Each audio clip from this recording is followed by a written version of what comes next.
Okay, welcome to the bulk storage area of my house or pantry, whatever you want to call it. And I actually started this from scratch. So really quick, I'm going to show you that this was a blank space less than 2 weeks ago or so, and Wyatt and I put together these shelves. So check this out really quick. Here's how we got to where we're at from scratch, and then I'll jump into how and why we're starting from scratch. Here we go. Welcome to our vlog. If you're new around here, we're the Milnes family. We just moved to Alaska in July. We're building a modern homestead outside of Wasilla, Alaska. That's my awesome husband, Aaron. I am Jessica, a stay-at-home wife and mom, and our second son, Caleb, decided to come with us, along with our daughter, Cody Ann, and the youngest of our family, Wyatt. We brought our two dogs, Tipper and Daisy, and got a new addition, the Alaska dog, Roberto. This space will eventually become our cold storage, and then that space down there is our long-term storage, so things like Christmas boxes and so on. So we're going to put the food storage where it's going to go long term.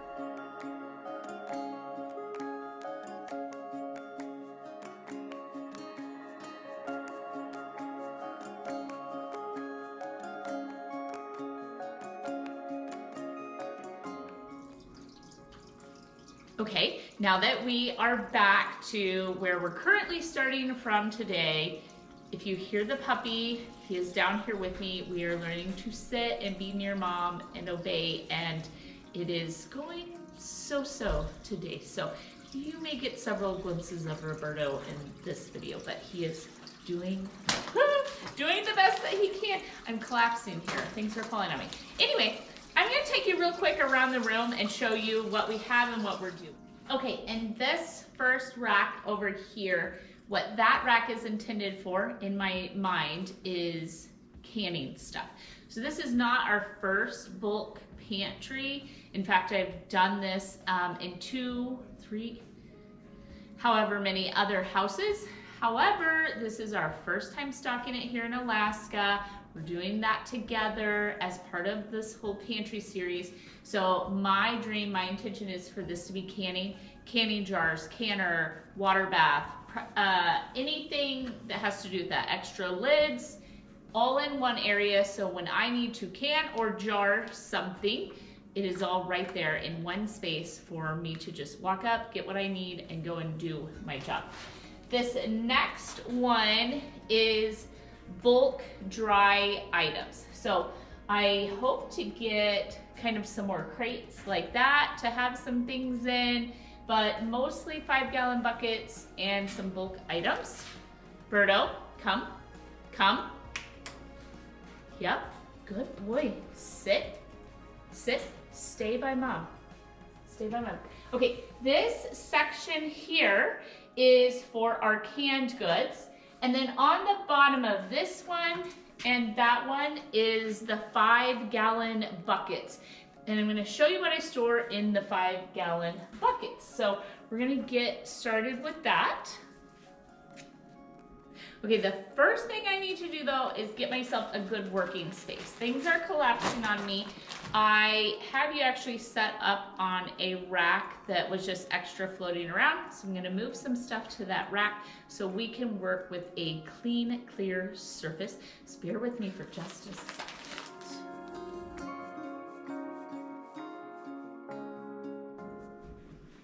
Okay, now we're ready. So let's decide where we want to work. And I think the first place that I want to work is canned goods, and that will clear what was crammed on these shelves. Do you want to see what cans I store? Sure, come over. Let's have a look. I have to keep pausing because my washer is running like literally right over our head, and so it keeps sounding like someone is going to the bathroom. Anywho, all right. So I have these rolling systems here, and I love them. They hold between 12 and 15 cans, depending on the size of the can. And I find this to be the easiest system for me. And the reason is it self rolls the cans. So The new is always going in at the top. The old is coming out at the bottom, so it rotates my canned storage for me. The other thing is I can look at it. Let me show you as an example. I can look here at chicken broth, and instead of doing a big bulk shop, I can say this week's shopping list, I need 2 chicken broths. I need a ton of beef. I need a lot of soup there, a lot of rotel, tomatoes, so on. And so having this system is what I personally think is the best system. So some of the things I have up here are items I don't use very often, and they're for emergencies. So they're like beef stews, like store-bought beef stew. My kids will take those camping or fishing or something like that where they're outside for a long time. You can open it and eat it without having to heat it. Gross. Anyway, so we keep some other things like SpaghettiOs or raviolis, anything that your family would use in an emergency or take with you someplace, be able to eat without heating up, doesn't need water or cooking. Okay, and then we have fruits up there. We have peanut butters, some tuna fish, some chicken. Then down here starts the milk. So I have some coconut milk or sweetened condensed milk, and then I also have evaporated. I use cream of mushroom soup to cook with, and so it is up here, not in the soup section. 2 broths, beef and chicken.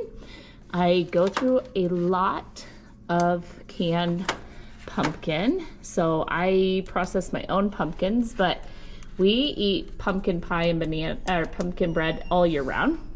Rotel, and then we have diced tomatoes and then tomato sauce. I'm obviously out of tomato sauce.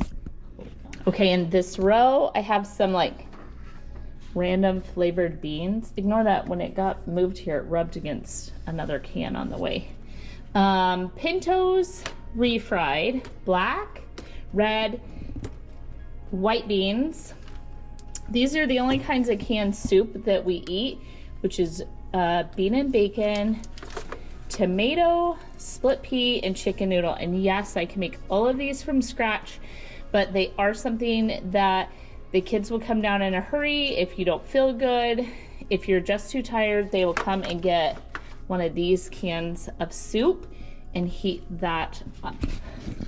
Okay, that is it. That is literally all the pre-canned things that I stock, and I don't do much more than these rows because I actually showed you in the freezer video, like I like to make my own chicken stock or beef stock or pork stock, so on, and jar or can it myself and then use that. But in a pinch, I might grab this. I might make something with this. And then it's also great. We do a lot of going places where we cook, so these items are easy to take with me. The milk is for emergencies and of course pies.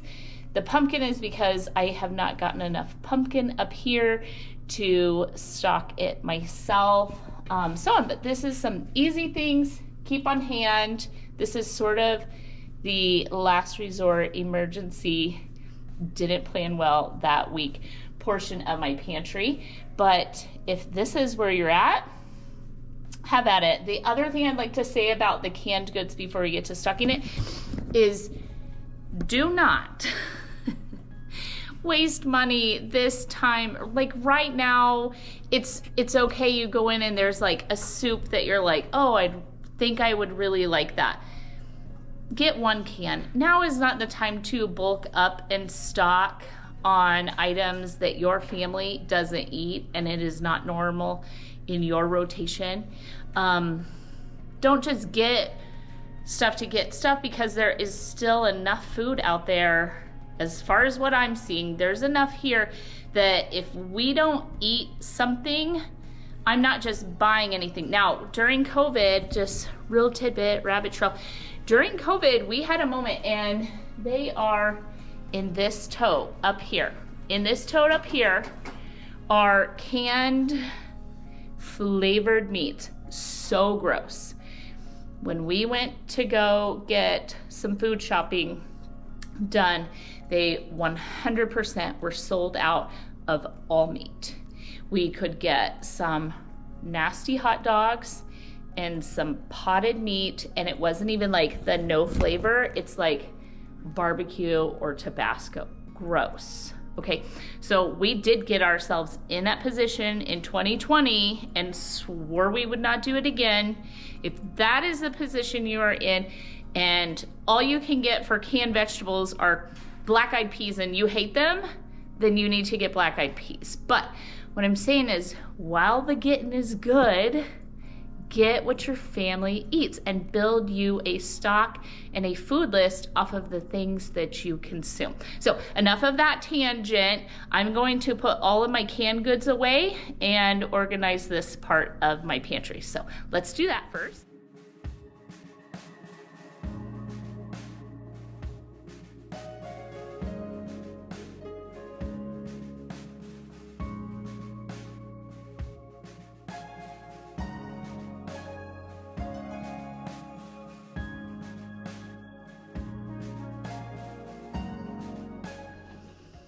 Let's take one more short pause and I'm gonna ask y'all something.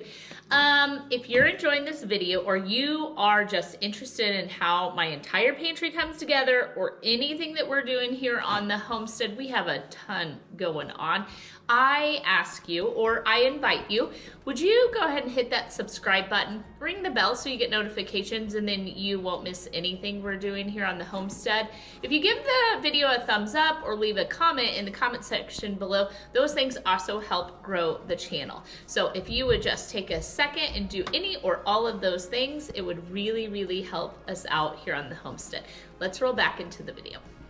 Okay, now the cans are all put away. I jumped over and just, there's not much to organize there right now. And then decided I'll just leave the oil and vinegar right here on this shelf, so that's working. And then I wanted to jump into my 5-gallon buckets, show you what I have, explain to you how I organize it. Again, organize your pantry in a way that makes sense to you. This is what makes sense to me. Everyone says rice and beans as one thing, and that just burns my head. So these are all rice and beans, and I'm gonna show you how they're stored. So in this, I have labels. So this is short-term bulk food storage, and this is 1 pound white beans. So there's a couple of extras in here that don't belong, but what I have in here is 1 pound packages of different kinds of white beans. So navy, baby lima, anything that would be a white bean. These did not fit in the bulk 5-gallon bucket for white beans. So these are Mylar bagged, stored, large white lima beans. So because they're still white beans, I just toss them in there for now. So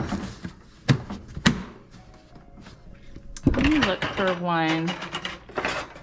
Okay, so this is a long food storage in Mylar bags with oxygen absorbers.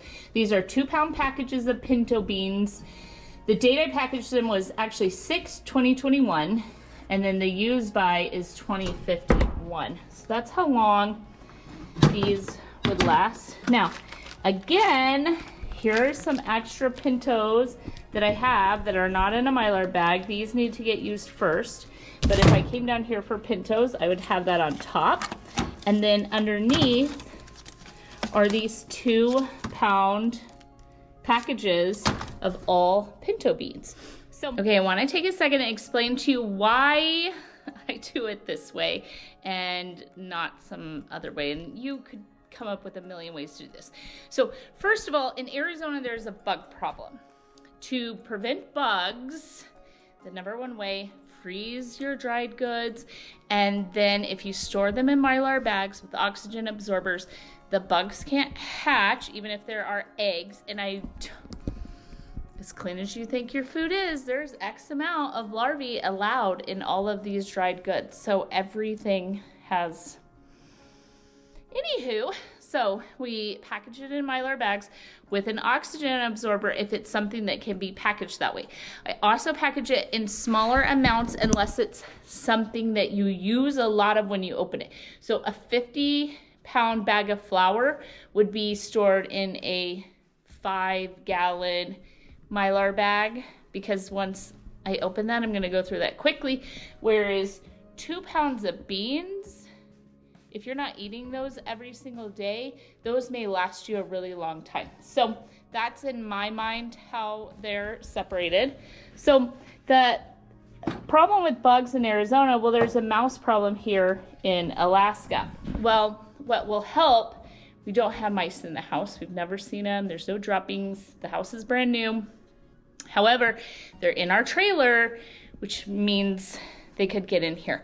So a couple of things that I am protecting my food against here in the basement is moisture, bugs, mice. So when they're in the Mylar bag and they're sealed up, if say we were to have a flood or get something in here, they can't really smell it as well. Not that they won't tear apart a Mylar bag. If they can get to it, they will. But if we were to have water or moisture in our basement, now we tried to make sure that's not something that could happen with systems that are under the house, under the slab, in the basement, so on, to prevent water. I still live on a lake. Like, it's a few steps out the door. So the moisture content is really high here. We have a wood stove here in the basement that heats it, helps with moisture. But something that's really gonna help once you get that good dry food put away is to seal up those Mylar bags. I know they're expensive, but it really is worth that extra step, in my opinion. Even though it has a 2051 date on it, I rotate that out as well. So my goal isn't to just wait 50 years to eat these beans in case I need them. Of course I have them, but they're here for the next year. I want to use them up in the next year. I want to open those Mylar bags. I want to use the 2 pounds of beans, and I want to rotate through even a longer bulk storage. So the 5-gallon buckets also help protect against moisture and rodents and bugs. So I do the double duty. The labels, I made those. You can just get a half sheet label and go on to any of the websites that sells it. They let you kind of design it yourself. So that helps me stay organized. So down here I have rice. So I have different kinds of rice. And again, so these were given to me. They're really kind of terrible, but I keep them in case of an emergency, in case someone needed them. And then that is long-term rice. Now look, when I open something, I mark it out with a big red marker. So this is long grain white rice, and it's open. And I've used, so I'm gonna show you this one up.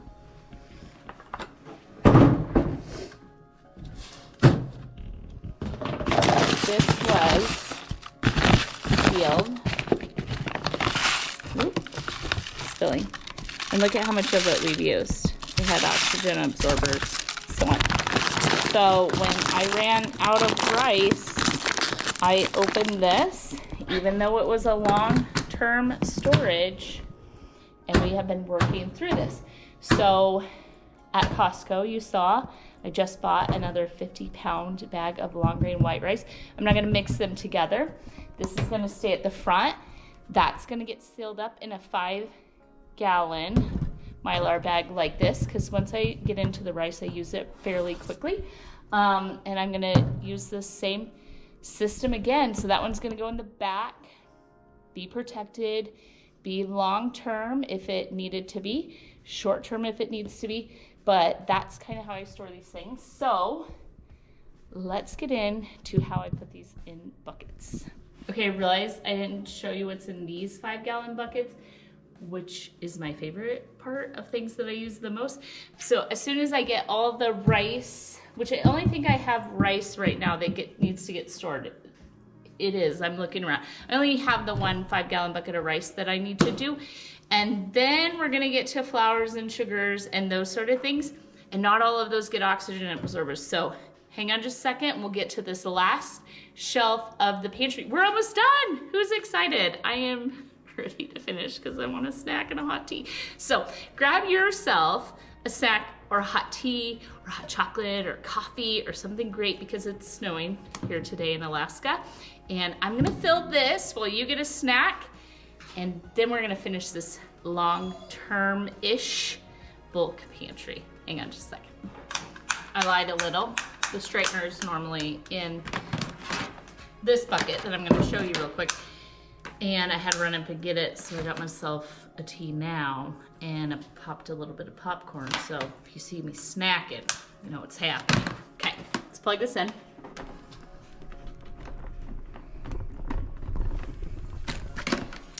Turn on old school.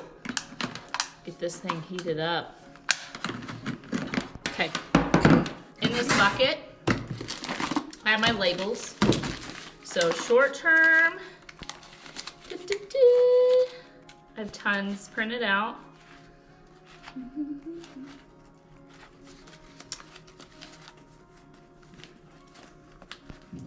Uh-oh.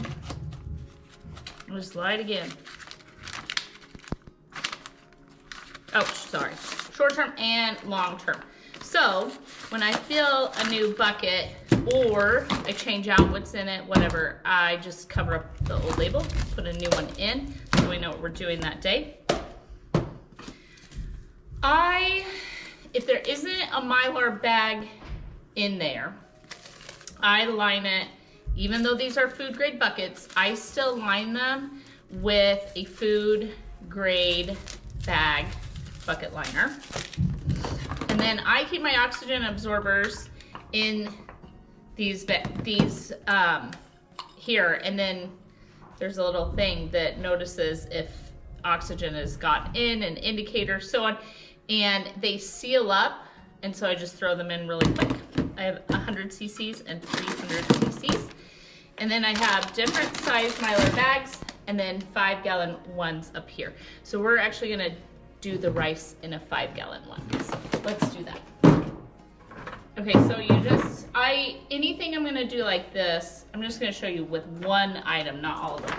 I get my Mylar and my oxygen absorbers from Azure, and I haven't had any problem getting it. So, put this in here.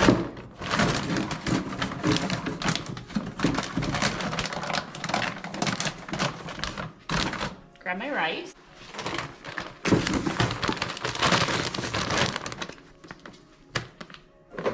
And I use this grain scoop. I got it at the feed store with most of these buckets came from Tractor Supply.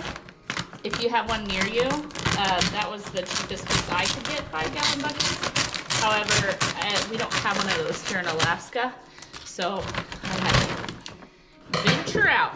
So instead of just spilling it everywhere, I just use this grain scoop. Scoop the rice in.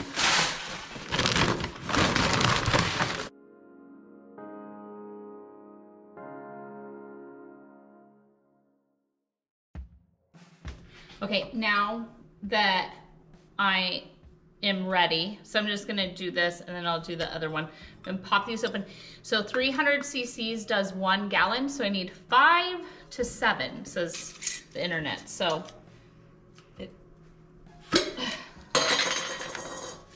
1, 2, 3, 4, 5, 6.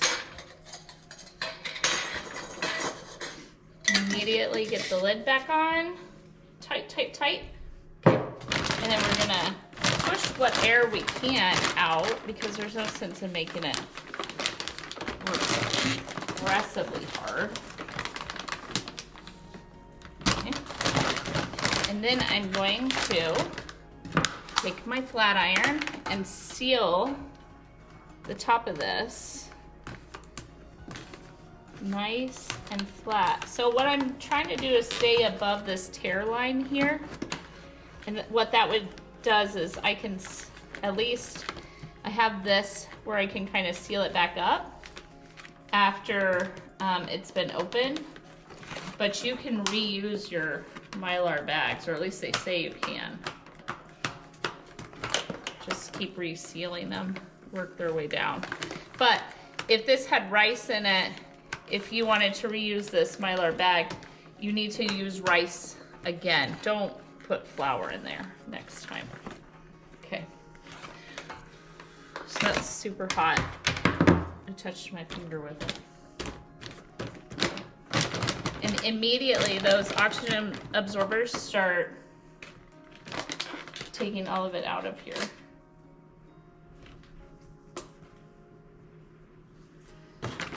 Okay, so I'm gonna adjust this in here. It'll absorb the oxygen. Walmart, for these new 5-gallon buckets, didn't have lids, and so they look terrible, but it's just something rubbed on it during the trailer right here. So I just seal up the bucket. I'm gonna put a label on this and then move on with the rest of the stuff. Here we go. Okay, I changed my mind a little bit on what's left over in this bag of rice. I'm actually gonna put in 1-gallon bags and label the bags and put them in a bucket. And you know what just dawned on me, this honestly was not planned, is with everything going on, what if I need to give one of these away? What if I need to share this? So I'm gonna store it in a way that I could share it, that if someone called upon me and needed some help, I could just give them this rice or some beans, and it's packaged, it's ready. I'm not giving away jars or having to store a bunch of stuff to store stuff to give away in it. So I'm gonna use these, and then if that never happens, I don't need to, and I just need a little bit of rice for something, I can open these and use them the same way, but that's what you'll see me doing here.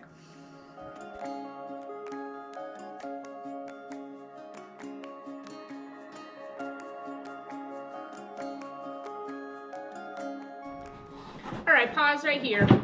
Let's let you know what we're putting away today. We actually got at Costco recently in the Costco haul, the $1,600 one. These are those items that I promised you I'd be putting away.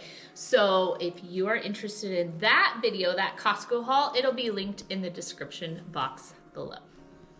Okay, so the next way that I store things is just in these 5-gallon bag liners and in the 5-gallon bucket. This one has a Gamma seal lid. That's the lid that screws on and off easily. And I just shop for what's in my baking section of the upstairs out of these 5-gallon buckets. I don't have in stock more than this one 5-gallon bucket of brown sugar at any time, because it goes south or gets hard. It doesn't go bad, but it gets hard really easily or quickly. And then something I bought that kind of helps combat that is I soak these little brown sugar bears, and then when I close in the brown sugar, I put these on the outside of this 5-gallon plastic bag you see here.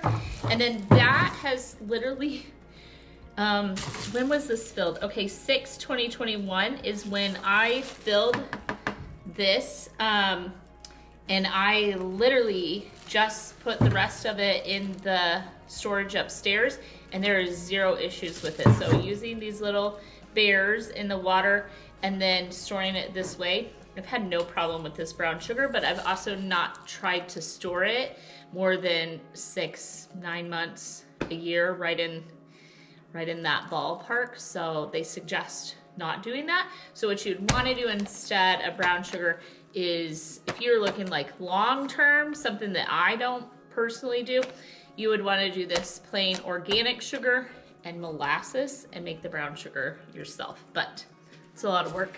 I do it this way. So I'm just gonna open these This is the brown sugar that I like, which is this organic, and it kind of has a little better texture to it. And I get these at Costco, like we said earlier, this is my Costco haul. And I'm just gonna open these and dump them in my 5-gallon bucket. Here we go.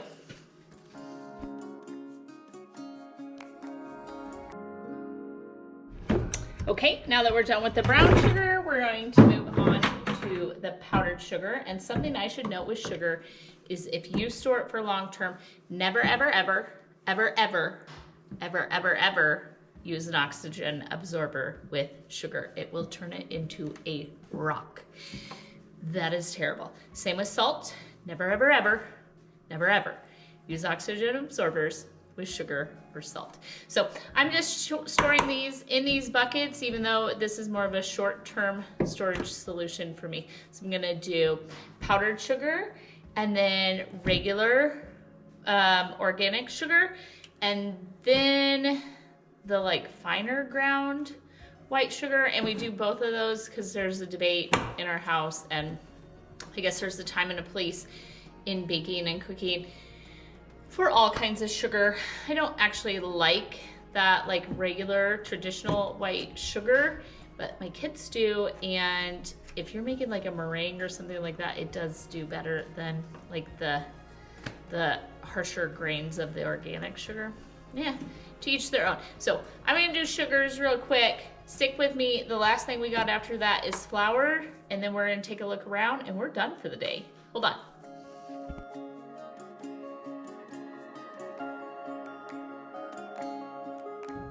Okay, last but not least, I'm gonna store the flour like I did the rice, except for, like I told you, I'm gonna reuse this Mylar bag that we just opened after we got here to this house. And I'm gonna put the flour in here, put new oxygen absorbers in it, seal it up, put it on the shelf. So let me get into that, and then I'm gonna clean up and bring you back for a tour. Hang on just a second.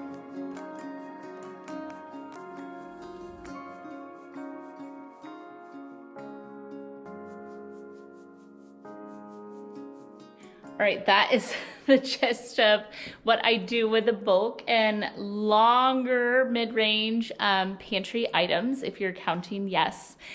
I only did one of the two 50-pound bags of flour. And the reason is I have some Gamasil lids ordered. They didn't have any lids anywhere I looked here locally in Wasilla. So I ordered some, and so that bag of flour is just gonna wait until those lids get here, which it's fine. Okay, let's just take one last trip around. So canning section. Full stock rice and beans, oil and vinegar. We have down here, we have flour and sugar, baking soda, salt. So this whole thing is sea salt. I got that from Azure. And then that's different salts like kosher and canning, so on. Oats, and let me see. Yeah, corn products. So popcorn, cornmeal, anything like that. As we get to the canning section or the canned food section, this is what I was showing you earlier. Let's choose one. Okay, the Rotel. I can go here and know that I need 2 cans of Rotel this week. I'll put on my list 2 cans of black beans. I'll put some soups on there, some beef broth. I can do some more green peas. We don't really eat anything up there very frequently, which is why it's way up there. I thought I had gotten tomato sauce at Costco, and apparently I did not, or they didn't have it. Anyway, nonetheless, I need this for real. This is something we use a ton of, is tomato products. I'll get Pintos, so on, but anything that's up here, like I stacked the extras with the furthest out dates, then when we use these, those will fill in here. I'm not normally so unorganized that I would overstock something like this. Because we don't use it as frequently as you would need to have a stock like that. So it's fine. I will just use them. But now that I have the cans actually set up in this pantry, this longer term pantry, I now can buy exactly what I need when I need it. So that's what goes on the list. So anyway, in closing, thank you for joining us. I hope you have a very blessed week. I hope you choose to stick around the channel for a little bit. We still have so much to do left in this pantry series, and I think we have some stuff to learn together. I know that I'm certainly learning as we go along, and I'm just showing you it as I do it. So thank you for joining me today. Have a super blessed week, and I will catch you in the next video. Bye, guys.